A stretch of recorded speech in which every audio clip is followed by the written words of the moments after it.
afford a war. We cannot afford destabilization.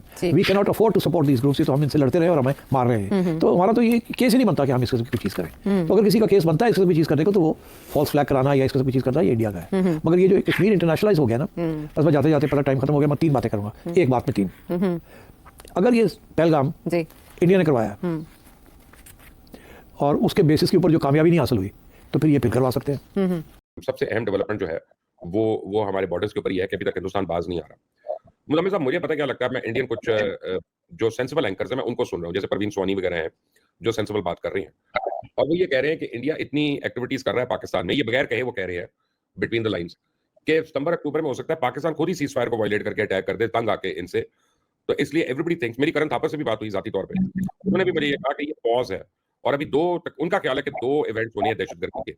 ये नहीं उन्होंने मुझे बताया कि यहाँ पे होने हैं कि वहां पे होने हैं, और उसके बाद उन्होंने कहा ये ऑपरेशन सिंदूर दोबारा शुरू हो जाएगा। जय श्री राम, जय हिंद दोस्तों, हमारे चैनल समसामयिक ट्रेंडिंग न्यूज पर आपका स्वागत है। इस चैनल पर आपको पॉलिटिकल डिबेट्स, जियोपॉलिटिक्स, डिफेंस और फाइनेंस से संबंधित मेनस्ट्रीम मीडिया से हटकर ट्रेंडिंग न्यूज मिलती हैं, जिससे आप ऑन द गो कम समय में समसामयिक खबरों से अवगत रहते हैं। ऐसी वीडियोस देखने के लिए हमारे चैनल को सब्सक्राइब करें, पसंद आए तो वीडियोस को लाइक और शेयर करना ना भूलें। तो आइए बढ़ते हैं आज की बड़ी खबर की ओर। ऑपरेशन सिंदूर एक ऐसा नाम जो आज पाकिस्तान के दिलो दिमाग पर खौफ बनकर छाया हुआ है। भारतीय सेना द्वारा किए गए इस सटीक और शक्तिशाली ऑपरेशन ने न केवल पाकिस्तान की सैन्य व्यवस्था को झकझोर कर रख दिया, बल्कि वहां की आवाम को भी गहरे मानसिक आघात में डाल दिया है। इस ऑपरेशन की भयावहता का आलम यह है कि पाकिस्तान आज भी उस मंजर से उबर नहीं पाया है। सपनों में भी उसे भारतीय हमले की दहशत सता रही है। 4 जंगें हार चुका पाकिस्तान एक बार फिर अपनी असफलता को छुपाने के लिए झूठ का सहारा ले रहा है। कर्ज में डूबा, हथियारों के लिए दूसरों का मोहताज, यह मुल्क अब दुनिया के सामने खुद को विजेता दिखाने की नाकाम कोशिश कर रहा है। लेकिन सच्चाई छुपती नहीं। दुनिया देख रही है कि कैसे पाकिस्तान अपनी आतंकवादी फैक्ट्री को बचाने के लिए भारत के खिलाफ दुष्प्रचार कर रहा है। मगर यह प्रोपेगेंडा भी अब उसकी कमजोरियों को और ज्यादा उजागर कर रहा है। अंतर्राष्ट्रीय समुदाय न सिर्फ पाकिस्तान की इन हरकतों को नकार रहा है, बल्कि उसकी हालत पर हंसी भी कर रहा है।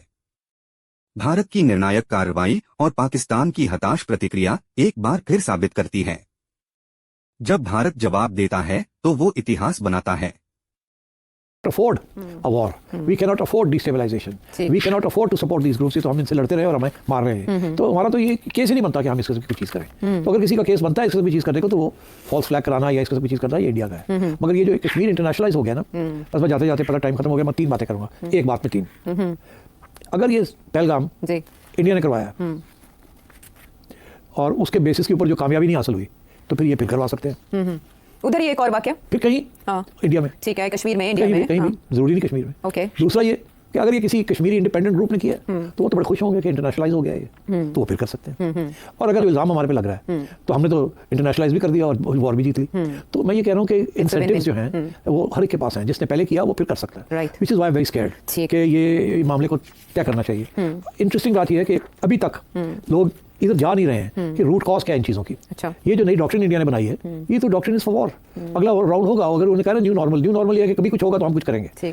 सबसे अहम डेवलपमेंट जो है वो हमारे बॉर्डर्स के ऊपर ही है कि अभी तक हिंदुस्तान बाज नहीं आ रहा। मुल्ला साहब, मुझे पता क्या लगता है, मैं इंडियन कुछ जो सेंसिबल एंकर्स हैं मैं उनको सुन रहा हूँ, जैसे परवीन सोनी वगैरह हैं जो सेंसिबल बात कर रही हैं, और वो ये कह रहे हैं कि इंडिया इतनी एक्टिविटीज कर रहा है पाकिस्तान में, ये बगैर कहे वो कह रहे हैं बिटवीन द लाइंस कि सितंबर अक्टूबर में हो सकता है पाकिस्तान खुद ही सीज फायर को वायलेट करके अटैक कर दे, तंग आके इनसे। तो इसलिए एवरीबडी थिंक्स, मेरी करण थापर से भी बात हुई जाती तौर पे, उन्होंने भी मुझे ये कहा कि ये पॉज है, और अभी उनका ख्याल है कि 2 इवेंट्स होने हैं दहशतगर्दी के। ये नहीं उन्होंने मुझे बताया कि यहाँ पे होने हैं कि वहां पे होने हैं, और उसके बाद उन्होंने कहा ये ऑपरेशन सिंदूर दोबारा शुरू हो जाएगा। तो इसका मतलब है कि ये तो सारी टेररिस्ट एक्टिविटी प्री प्लान्ड है। अब हमारा फॉरेन ऑफिस मुझे इतना गेयर्ड अप नहीं लग रहा कि दुनिया का मोमेंटम इसमें बना सके, बातें बना सके। ठीक है, बिलावल भुट्टो बड़े अच्छे स्पोक्स पर्सन है, हिना रब्बानी बड़ी अच्छी हैं, बट आप भी देखें कि इंडियन के डेलीगेशन जो हैं वो ऑलरेडी एक्टिवली जा रहे हैं, मुख्तलिफ ममालिक को विजिट भी कर चुके हैं, जयशंकर खुद हर जगह विजिट कर रहे हैं। लेकिन हमारे भी फॉरेन मिनिस्टरों का इकोनॉमी से ज्यादा उनका दिल लगा हुआ है, बजाय इसके कि वो अपना फॉरेन ऑफिस की तरफ ध्यान दें। देखिए, मैं पार्शियली आपसे एग्री करता हूं और पार्शियली डिसएग्री करता हूं। देखिए, ये जो हालिया पाक भारत जंग है ना, ये लड़ी पाकिस्तान और भारत नहीं है। दुनिया के किसी मुल्क ने आके ना भारत के साथ लड़ा है, ना कोई मुल्क हमारे साथ लड़ने को तैयार है। हमने खुद ही लड़नी है।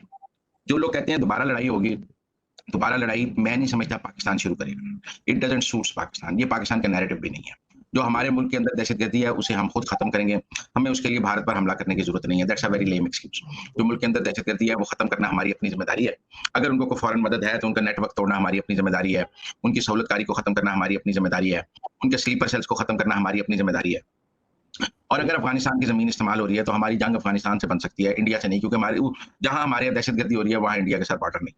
इंडिया की फैसिलिटेशन है थ्रू अफगानिस्तान या थ्रू इधर उधर, उसको रोकना हमारी खुद जिम्मेदारी है। हम ठीक है दुनिया में भारत को एक्सपोज कर रहे हैं, लेकिन जिम्मेदारी हमारी है।